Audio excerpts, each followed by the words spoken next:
Hey everyone, it's Lex Lianos with Compass in Northern Virginia. I'm back with another video. Today's video is going to be about lenders and why they're critically important to both buyer and seller alike.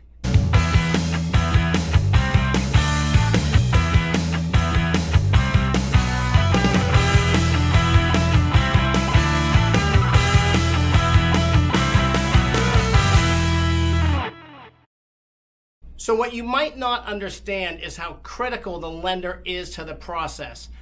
Most people have the perception that the lender is just a necessary evil or a necessary part of the process unless somebody is paying cash. The majority of people finance transactions, and so it's seen as just a normal part of the deal. However, quality and experiences with lenders varies dramatically. All right, so here's what you need to know. For buyers and for sellers alike, your agent should be assisting you and coaching you through vetted lenders that they've worked with, lenders that they have experience with. A lot of people use the bigger banks and the banks where they do their savings and checkings business. This can be a costly mistake when you're buying or selling a house. And the reason is because the bigger national banks while they have fantastic rates, more often than not, or about 50% of the time, they have terribly slow processes. In our market right here in Northern Virginia, the market is moving incredibly quickly. If you need a 45-day close because your national bank is behind because of the volume of refinances and the volume of purchase contracts that are just overwhelming their system, then your contract is going to be dead on arrival with most listing agents. First of all, most listing agents don't want to see a buyer using a big national bank because they've had so many problems with their transactions. What you're going to want to do is speak with your agent and get a recommendation for a strong local lender. The reason for this is that a local lender is going to be more nimble. They're going to be able to have much shorter timelines. You're going to be able to have your appraisal done very quickly, 10 days or less. You're going to be able to have your financing contingency over and out of the way in 15 days or less. And some lenders can close deals normally on about a 21-day cycle.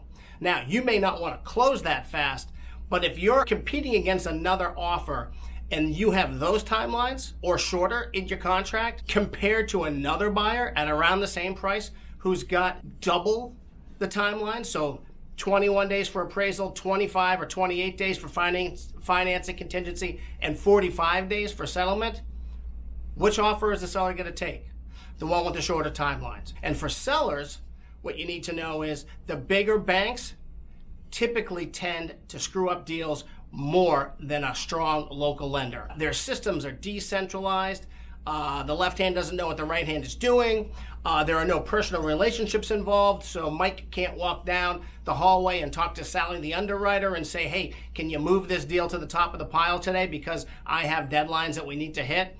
Or any of a million other scenarios. If one part of the process is in Spokane, the other one's in New York, the other one's here in Northern Virginia, then none of that stuff happens and the process gets delayed and bogged down. The other is appraisals. The bigger banks, because they're trying to maximize their profit, usually are hiring less expensive appraisal companies, which means less experienced appraisers, which means oftentimes the appraisals have an issue. Either they don't come in at value, or they come in, or there's some strange conditions. They're bringing in appraisers from Delaware for Virginia properties, etc. So again, a strong local lender is going to benefit both buyer and seller in the real estate process. So let me tell you a story about a deal that I had recently. So the buyer banked with a big national lender. They wanted to use that lender for their mortgage. The basic scenario was they were moving to this area because the husband was going to be going to grad school here.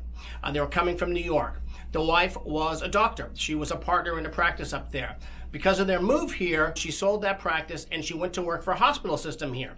But her pay was less. And the underwriter for the big bank couldn't get their head around the fact that she was taking a cut in pay to follow her husband and her family here so he could further his education. And that bogged the deal down for several weeks. Finally, right about a week before settlement, The big bank tells my client, hey, I'm sorry, we can't do your loan. The underwriter just doesn't believe that that's the situation that's going on.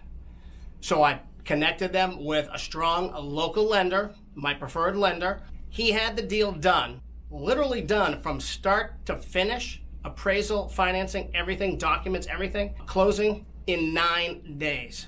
We were at 45 days already with the big national bank. That's the kind of thing that can kill a real estate deal easily. And I've seen it happen dozens and dozens of times. So the moral of the story, use a strong local lender, preferably one that your realtor has worked with in the past or that knows. I hope that video has been helpful.